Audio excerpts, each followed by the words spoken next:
Hi, and welcome to another episode of Hot Takes with me, the Silver Fox. It must be terribly sad to be Pete Wishart. You wake up every morning, you look in the mirror, you see that face, and you realise that you're pointless. You're an MP for a party that wants independence, but the people of Scotland don't. And so you keep pushing the idea of, hey, with independence, Scotland will be great. With independence, we can do this. With independence, we can do that. And people aren't buying it because they're not stupid. And of course you want desperately to get a referendum, but you know deep in your heart that even if you got it, you'd lose it. So it must be very depressing being in the SNP. It must be very depressing knowing that you've got no way of achieving your desires.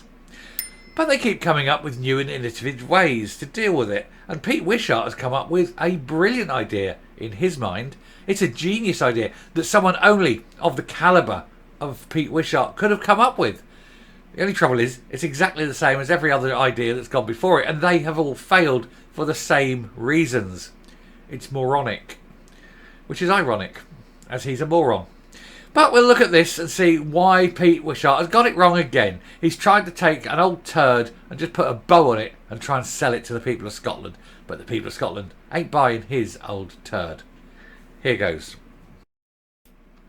So SNP MP Pete Wishart unveils his shiny new Skexit Plan B, and it looks an awful lot like the previous one because it is an absolute bloody rip-off. But he's come up with this in the recesses of his fetid mind and said, I've got a plan, but his plan is rubbish because it's rubbish.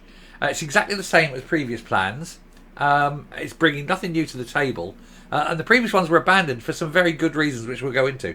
Anyway, the Nats are running out of ideas. I think the past tense, I think the Nats have run out of ideas. There are no new ideas. With the Perth and North Perthshire politician simply rehashing tactics previously put forward by Nicola Sturgeon and Ash Regan. Now, Nicola Sturgeon proposed this, but she didn't announce it like big time, this is what we're going to do. She put it through as a policy idea. And then she looked at it and she decided, no, it was a terribly bad idea. But that didn't stop Ash Regan picking it up and saying, actually, it's a genius idea. Unfortunately, she lost, and so it won't be used because it's a terrible idea. And we'll see. So veteran Nat MP Pete Wishart has unveiled his master plan to break up the UK. And voters could be forgiven for thinking they'd seen it all before, which of course you have. It's exactly the same plan. And we'll go through it, but it is... It's how could this man sit there and think that he's invented this plan? What is going on in his mind?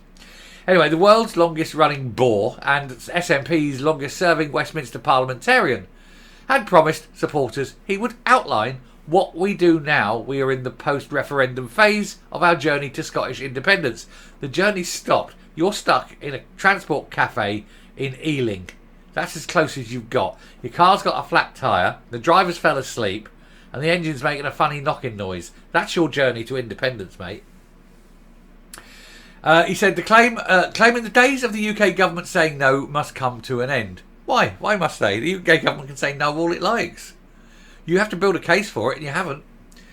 But instead, he simply rehashed Nicola Sturgeon's de facto referendum idea while borrowing on Ash Regan's policy that every election would be a de facto referendum.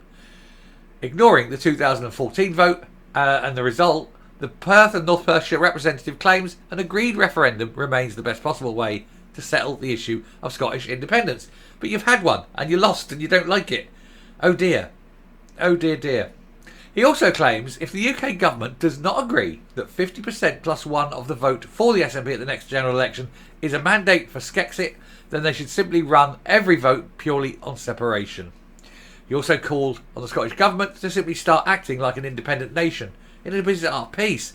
Well, he already is. He's already trying to, well, not him personally, but the whole of the SNP are trying to act like an independent nation now. And they keep trying to break up UK-wide bodies just so that they can impose more costs on the Scottish taxpayer, but also to say, oh, well, we've got our own this, we've got our own that.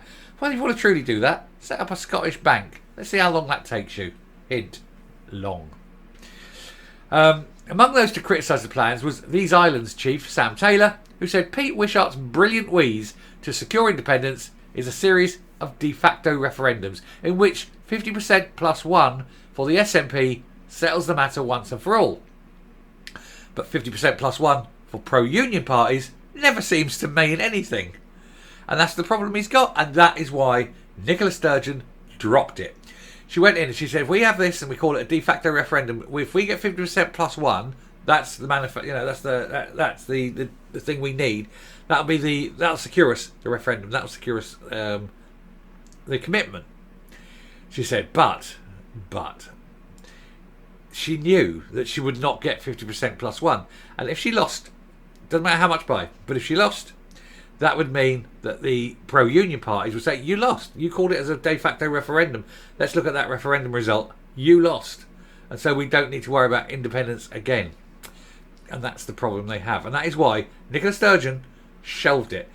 She looked at it. She worked with it. She experimented with it. And she realised it was a no-hoper. Because immediately you lose, you're handing the opposition complete... basically a big stick to beat you with. Its complete control goes into the hands of the opposition. They will then say, no, the people of Scotland voted to remain. And that is the problem that she has. And that's why she dropped it. Ash Regan sort of picked it up and tried to run with it, but she's not very bright, which is why she did it. But even then she was talked out of it and realised it was a mistake. Anyway, writing in the National, Pravda, Mr. Wishart defended Miss Sturgeon taking the issue of a referendum to the Supreme Court, arguing she had to fully exhaust this process while there was still a possibility that an agreed referendum could take place, and it now won't. It cannot. The court said no. The Supreme Court has also said that the Scottish Government does not have the power or competence to call a referendum or to raise the matter of independence as an issue for government, for the Scottish Government, because it is a reserved matter. He says IndyRef 2 is no longer available, and we use other means to settle the question, with scheduled elections being the most obvious and available route, but also meaningless. Outlining his failing strategy, he says, we need to now say clearly that if 50% plus one of Scottish people vote for an SNP manifesto that proclaims that Scotland will be an independent country, then we will secure our independence. No, you won't. It doesn't work like that. That Scotland has voted to become an independent nation, and we will commence the negotiations that would lead to Scotland leaving the UK. And going where exactly? Oh, we're great. We're no longer controlled from London. We're handing all our control over to the EU. We have no say. We'll just disband our parliament, because all our rules are going to come from the EU, where we don't have any kind of political input. Yeah, that's independence, mate, isn't it? He goes on to say that if Westminster ignores the result, that is not SNP's problem. It kind of really is. It fundamentally is, because Westminster are not going to give you a position. They just look at the result and go, yeah, it's not a referendum. No, you call it a referendum, but it's not a referendum. Don't care what you call it. Done. You're still in. And that's it. What are you going to do? He adds, we will have delivered a result that shows the majority of Scots want Scotland to be an independent nation. That's not true. You're inferring that a vote for the SNP is a vote for independence, but that may not necessarily be the case, as in 55% of SNP voters don't want full independence. So, that's a lie. That is quite clearly a lie. And in a blatant attempt to rig the process, he says, people may also ask, will it all be over if we don't get 50% plus as a result? Well, it would be if the UK government accepts that the next election will be fought in Scotland as a de facto referendum. If they agree that, if we win 50% plus, we become an independent nation, and we should similarly accept that if we don't reach that, then we will have failed. But if they don't, we simply brush ourselves down and prepare for the next national election. Every election we now contest will be a de facto referendum until the UK government is prepared to engage, sit down and agree a process to settle the question of Scotland's constitutional future. It makes no odds. You can call it what you like. You can do what you like, but it won't make a single difference. It's a pure referendum is the only way out. And you've had your once-in-a-generation referendum. You've got to grow up and deal with it. Deal with the cards you've been dealt. You sad little man.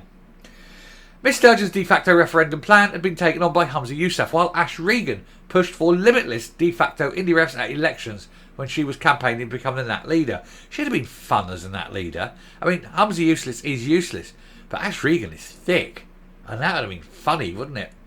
The SNP is currently losing support in the polls ahead of the next general election, with some surveys suggesting they could lose over 20 seats. Indeed, today we saw 22 seats.